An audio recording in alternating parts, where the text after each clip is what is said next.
Hey, you're finally here. Welcome back to the library. It's been a while since I did a Polymega journal, so now is the perfect time to talk about their publishing endeavors. Now that my hype has died down from their launch, Playmaji has just shipped their 11th and 12th volumes as of the running of this episode, and they actually arrived as I was recording. It would be an understatement to say that they've been on a tear with these things. They're averaging 2 releases every 2 months. If you missed my original video from launch day, let's quickly break down the basics to illustrate why these things are so cool. First, yay physical products. In a world where digital games are now the norm, it's still nice to get something physical you can muck around with. Each release, so long as it's from the day one shipments, includes a special collectible pin, a full color manual with a lot of great throwback artwork, a sticker, the Polymega DVD game disc, and then sometimes an extra disc for the original system it was intended for, like the Breakers edition coming with an actual Neo Geo CD. The obvious preservation angle aside, which is doubled since you can actually install them to the Polymega and no longer need the disc, is that it's a new revenue stream for Playmaji. Plus, it's a fantastic way to introduce new classic game consoles to the deck without the need for actual expansion modules.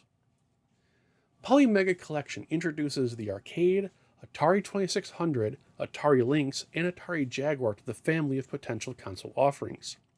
Fans of the 2600 and the 7800 can install their libraries later this year when the physical Atari module arrives with the sleek-looking new take on the vintage joystick.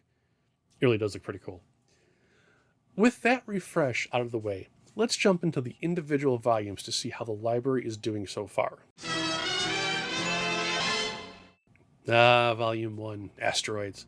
One of my favorite childhood games on the Atari 2600. Filled with arcade, Atari 2600, and even Lynx versions of Asteroids, the rest of the disc is filled with other inspired goodies like Orbit, Lunar Lander, Gravatar, and even Missile Command. Oddly enough, this is the least played in my collection. I'm wondering if my nostalgia and childhood have moved on from that era. It's kind of weird. I love Asteroids. Volume 2 brings in Data East with the Karate Champ collection. Besides the multiple incarnations of Karate Champ, which I suck at a lot, the pack also includes every variant of Fighter's History and Fighter's History Dynamite. There's also the second disc that plays in the real Neo Geo CD system. It's not the most in-depth fighting game series, but the beef it had with Capcom and Street Fighter II back in the day, leading to a lawsuit, makes it worth having and is a great conversation piece. Volume 3 is where my inner 10-year-old lost his mind. Stacked to the rim with all arcade versions of Tiger Helly, Twin Cobra, Sky Shark, Fire Shark, and Twin Hawk. Most of these I only really dabbled with on the original NES and Sega Genesis, so having them in their full arcade glory means I get to play through them in all their quarter-munching glory. Back to the Neo CD front, Volume 4 sees Visco drop a healthy variety of games from their history. The main focus is the Drift Out series, a racing game with a top-down view and the tiniest field of depth ever. It always reminded me of auto racing on the Intellivision. Besides the several incarnations, Visco also adds in their soccer game, Goal Goal Goal, the boxing game, Great Boxing, and my new stupid favorite game, Boogie Woogie Bowling. Besides letting you play as a xenomorph like Alien, it's very reminiscent of SNK's League Bowling. I love it.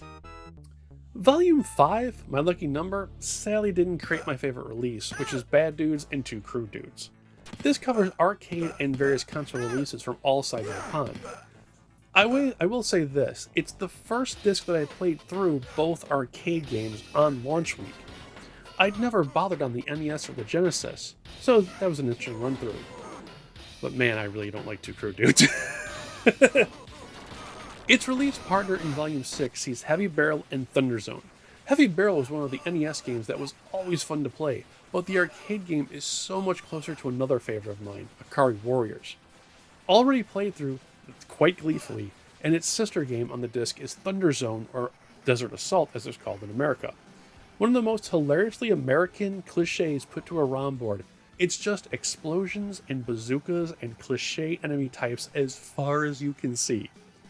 I'd never heard of this before the collection, so it was a great chance to finally play it. The double release of Volumes 7 and 8 is where the groove truly hits hard. The former is the Breakers Edition, one of the greatest fighting games ever made. Neo Geo fanatics will know what I'm talking about. Fantastic combos, bright, vivid graphics, fun character designs, and that thumpy feel of every punch connecting makes it so much fun to play. Besides Breakers and its follow-up Breakers Revenge, the disc also contains the NES classic Cowboy Kid, and then arcade favorites like Genryu, a Ninja Gaiden-like, with Bang Bead and Battle Flip Shot, which are essentially an anime Pong. A big plus for those who also like Windjammers. Volume 8 makes sure spaceship shooter fans are eating well with a full arcade suite. UN Defense Force, Captain Tamade, Stormblade, and more are rounded out with Blocken, a two-player Arkanoid-like. Finally, at least during the writing of this script, are volumes 9 and 10. We're going to talk about volume 10 first. Jalico arrives with a disc full of NES sports classics. The first 3 bases loaded, 2 Super NES Super Bases loaded games, multiple goal soccer games, hoops, racing, and another boxing game. Its sister release, Volume 9, is where this video changes gears.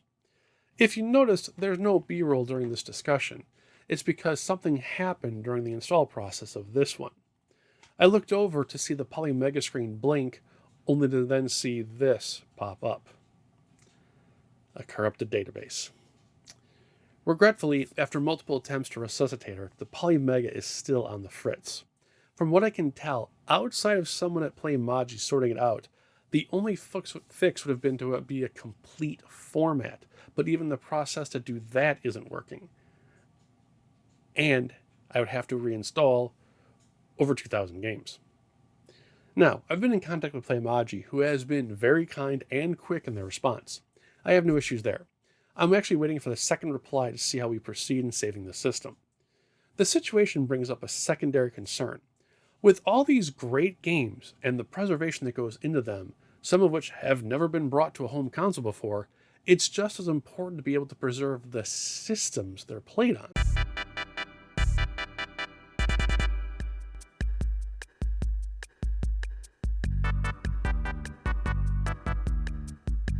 With so many companies introducing their form of game preservation, whether it's the Evercade, standalone mini arcades, mini consoles, or even the eShops on modern systems, it's time to take a close look at the hardware that enables it. The PlayStation 4 and 5 are great examples of this, featuring a built-in safe mode that allows you to rebuild their databases without losing any information, or needing to possibly send it in most times. I do have faith in Playmaji though, and it's no secret that I love the console. It continues to be my main unit in the game room for 2 years running, if not more. The only time I switch to real hardware is if I need to do a review, or if the game I'm playing has a programmer's cheat I need to test that unintentionally activates the in menu on the Polymega. This faith is supported by a very generous move that arrived the day I finished this script. When my orders for 11 and 12 came in, between the two of them was a physical 1.1 disc for the actual Neo Geo CD of Breakers. I didn't ask for it. I didn't know it needed a new version, but Playmaji sent it to everyone that ordered the original game regardless. That's badass and a fantastic customer service angle. As an aside, my buddy Eric, also known as Tesseract, figured out that it's an audio fix, as the audio now shows up as a music CD in a normal player.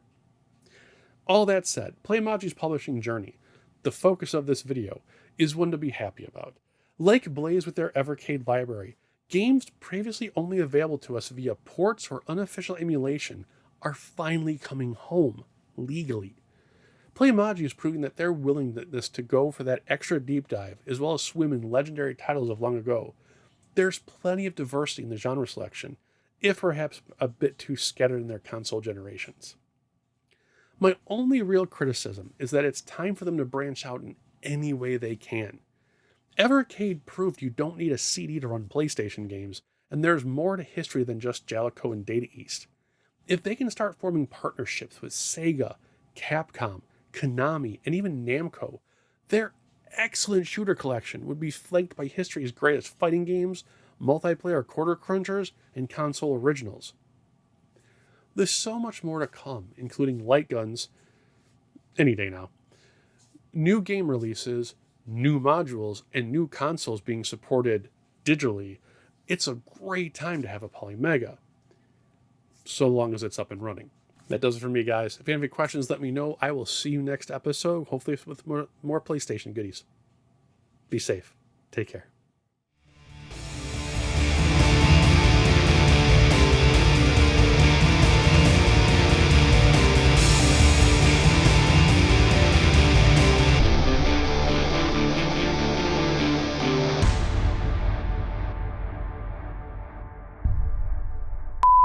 Makes it worth having as an amazing collectible and coffee table set. Coffee table set.